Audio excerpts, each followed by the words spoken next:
In today's video, I'm going to teach you how to compose an email in Yahoo Mail. By the end, you'll feel confident starting a new message, formatting it clearly, adding attachments, and sending it off without a hitch. First, open your browser and go to yahoo.com. On the top right, click Sign In and enter your account details. Make sure you're on the official Yahoo site and avoid signing in on shared or untrusted devices. Once you're signed in, look for the mail icon in the top right corner and click it to open your inbox. From your inbox, start a new message by selecting the Compose button, which you'll find at the top left. This opens a fresh email window.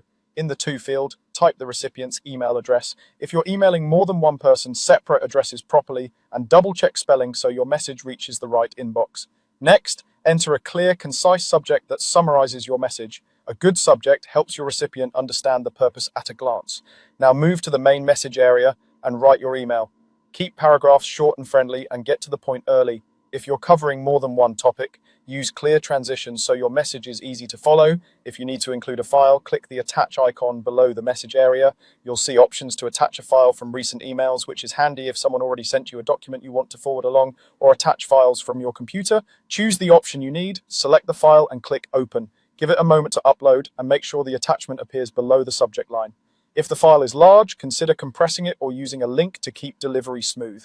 To add personality or clarity, you can insert emojis. Use them sparingly in professional messages, but they're great for tone in casual emails. You can also add a link, highlight the text you want to turn into a hyperlink, choose the link option, paste the URL, and confirm. Always test long links for accuracy.